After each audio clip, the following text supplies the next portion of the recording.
गोंदावलेकर महाराज प्रवचन भाग 1. नाम हे परमात्मा स्वरूपच आहे. नाम म्हणजे भगवंताचे नाव. साधना या दृष्टीने देवाच्या निरनिराळ्या नावात फरक नाही. नाम हा जीव आणि शिव यांच्यामधला दुवा आहे. नाम हे साधनही आहे आणि साध्यही आहे. नाम सगुण आहे आणि निर्गुणही आहे. नामाचा आरंभ सगुणात आहे तर शेवट निर्गुणात आहे.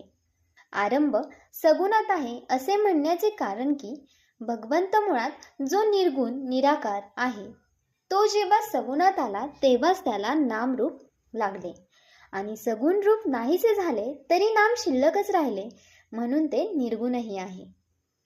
तेव्हा सगुण आणि निर्गुण भक्तीला आधार नामाचाच आहे. नाम हा सत्संगाचा पाया आहे आणि कळसही आहे. नाम म्हणजे आपली वृत्ती आणि भगवंत यांना जोडणारी साखळीच आहे. लग्न झाल्यावर स्त्री जशी नवऱ्याशी एकरूप होऊन जाते त्याप्रमाणे वृत्तीचे नामाशी लग्न होऊन ती नामरूप बनली पाहिजे. नाम हे अत्यंत सूक्ष्म आहे आणि वृत्तीसुद्धा सूक्ष्म आहे. म्हणून नाम घेण्याने वृत्ती सुधारेल. वृत्ती सुधारली की चित्त शांत होईल. चित्त शांत झाले की निष्ठा उत्पन्न होईल. सगळ्यांचा भावार्थ एकच आहे. अन्नाला स्वतःची चव असते. त्यात आपण आपली गोडी आणि आवड घालून नंतर ते खातो. पण नामाला स्वतःची अशी चव नाही. त्यात आपणच आपली गोडी आणि आवड घालून ते घेतले पाहिजे. आपण जितकी जास्त गोडी त्यात घालू तितके ते अधिक गोड वाटेल. पंढरपूरला जायला पुष्कळ रस्ते आहेत, परंतु सर्वांना शेवटी बारीतून जाऊनच दर्शन घ्यावे लागते. त्याप्रमाणे इतर साधने जरी केली तरी नामसाधन केल्यावरच आत्मस्वरूपाची प्राप्ती होते. आपण नाम घ्यावे ते आपणच आपल्या कानांनी ऐकावे आणि ते घेता घेता शेवटी स्वतःला विसरून जावे. हाच नामसाधनेतला आनंदाचा मार्ग आहे.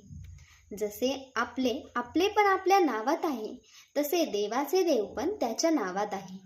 आपण आज जे नाम घेतो तेच नाम शेवटपर्यंत कायम राहते. परंतु देहबुद्धी जसजशी कमी होत जाईल तसतसे नाम अधिकाधिक व्यापक आणि अर्थगर्भ बनत जाते आणि शेवटी नाम हे परमात्मा स्वरूपच आहे असा अनुभव येतो.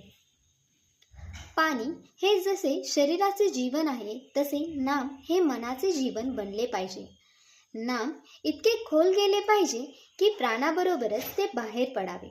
अंतकाळी अगदी शेवटी सुटणारी वस्तू म्हणजे भगवंताचे नाम पाहिजे. नामातच शेवटचा श्वास गेला पाहिजे. अशाच माहितीसाठी आमच्या चॅनलला लाईक करा, शेअर करा आणि सबस्क्राईब करायला विसरू नका. धन्यवाद.